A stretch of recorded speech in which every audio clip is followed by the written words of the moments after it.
प्रिय विद्यार्थियों, नमस्कार। मैं अनिल कुमार यादव, सहायक आचार्य राजनीति विज्ञान, राजकीय कन्या महाविद्यालय बहरोड। विद्यार्थियों, यूट्यूब चैनल के इस वीडियो में आपका हार्दिक स्वागत और अभिनंदन। विद्यार्थियों, आज के इस वीडियो में हम बीए पार्ट प्रथम के प्रथम प्रश्न पत्र प्रतिनिधि भारतीय राजनीतिक विचार के अंतर्गत मनु के बारे में चर्चा करेंगे। मनु के अनुसार राजपद या राजतंत्र पर मनु के विचारों को स्पष्ट करने की कोशिश करेंगे। विद्यार्थियों, भारत में शासन व्यवस्था की प्राचीन काल में व्यवस्था कैसी थी, इसके संदर्भ में विवेचना मनु स्मृति के अंतर्गत मिलती है। इस संदर्भ में लिखे गए ग्रंथों में राजतंत्र के बारे में काफ़ी विवेचना मिलती है। इसमें राजतंत्र के देवत्व के सिद्धांत को स्वीकार किया गया है।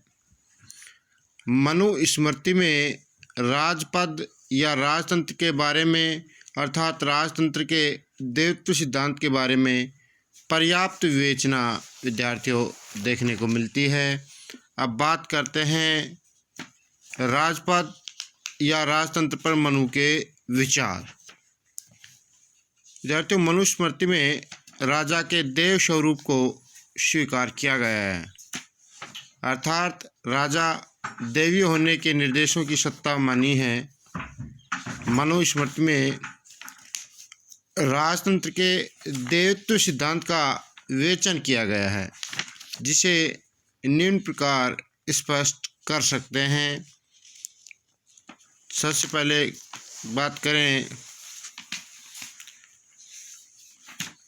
राजा की उत्पत्ति, तो विद्यार्थियों मनुस्मृति में माना गया है कि राजा की उत्पत्ति ईश्वर ने की है। उसने राजा का निर्माण इंद्र, अग्नि, यम, सूर्य, वरुण, चंद्र और कुबेर आदि देवताओं से कुछ अंश लेकर किया। इसी आधार पर उसे सर्वे सर्वा भी मान लिया और पृथ्वी पर राजा की श्रेष्ठता को भी स्वीकार कर लिया और उसका विरोध करना किसी ने भी उचित नहीं माना। राजा अपने प्रभाव के कारण ही स्वयं अग्नि, वायु, सोम, कुबेर, वरुण और महेंद्र होता है। मनुस्मृति में बताया गया है कि यदि राजा कोई छोटा बालक हो तो भी उसका अपमान नहीं करना चाहिए। विद्यार्थियों, मनु ने राजा को एक सामान्य आदमी माना है जो देवताओं की शक्तियों का स्वरूप होता है। विद्यार्थियों, मनुस्मृति के 7वें अध्याय के अंतर्गत राजधर्म के बारे में स्पष्टीकरण दिया गया है। राजा की उत्पत्ति इस विवेचन में ईश्वर द्वारा बताई गई है, जिसमें समाज के साथ एक समझौता भी स्पष्ट दिखाया गया है। मनुस्मृति की विवेचना के अनुसार यदि आदिकाल में कोई राजा नहीं था, केवल बलवानों का आधिपत्य था, समाज में अव्यवस्था ही अव्यवस्था फैली हुई थी। लेकिन ईश्वर ने व्यवस्था स्थापित करने के लिए इंद्र, वायु, सूर्य, अग्नि, वरुण, चंद्रमा और कुबेर आदि देवताओं के अंशों से राजा का निर्माण किया। परिणाम स्वरूप राजा और उसके राज्य की स्थापना हुई। मनुस्मृति का सिद्धांत दैवी सिद्धांत जैसा ही है।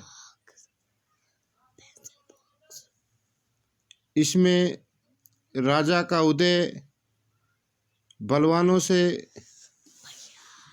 प्रजा की रक्षा के लिए हुआ है। मनुस्मृति में स्पष्ट रूप से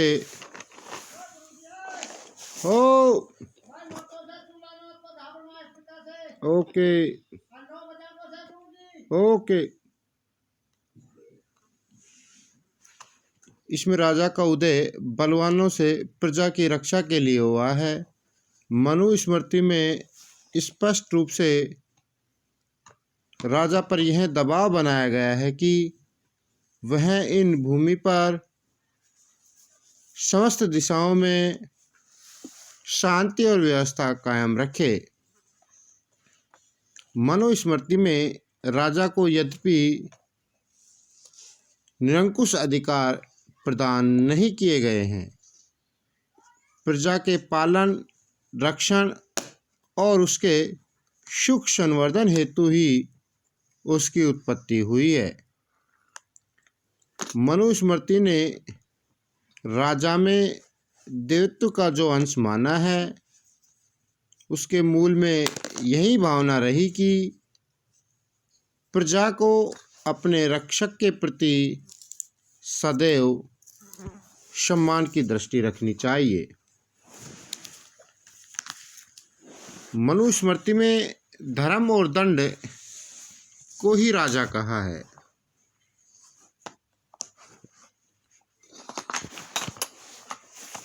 यदि वास्तविक स्थिति पर ध्यान दें तो यह स्पष्ट होता है कि एक तरफ मनुस्मृति में राजा के नेतृत्व के स्वरूप की उत्पत्ति के साथ ही साथ उसके दायित्वों से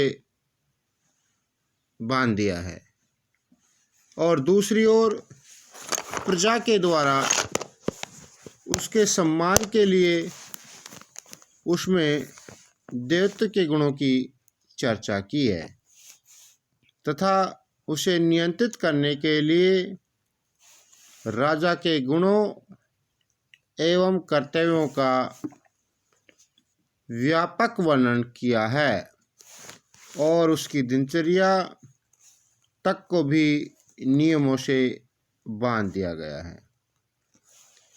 इस तरह मनुस्मृति में राजा के उत्पत्ति के सिद्धांतों में देवी उत्पत्ति के सिद्धांत, देवी अधिकारों का स्थान दिया गया है। मनु ने राजा को धर्म के अधीन माना है तथा उसे जनता के प्रति उत्तरदायी बनाया गया है। मनुस्मृति में जनता का उत्पीड़न करने वाले राजा को समाप्त करने तथा उसे उसके राज्य को छीनने की व्यवस्था के अंतर्गत जनता को अधिकार दिया गया है। विद्यार्थियों, बात करते हैं राजा के दायित्व की। तो मनुस्मृति में राजा की देवी उत्पत्ति की चर्चा करके साथ ही उसमें राजा को निरंकुशता से बचाने की व्यवस्था की गई है ताकि राजा निरंकुश ना बन सके। राजा को दायित्वों से संबंधित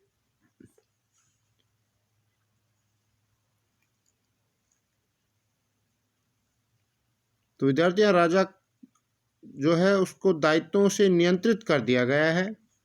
राजा का कर्तव्य है कि सभी वर्णों से स्वधर्म सामान्य कानून का अनुपालन कराएं, राज्य में शांति एवं व्यवस्था बनाए रखें राज्य को बाह्य नियंत्रण से मुक्त रखें,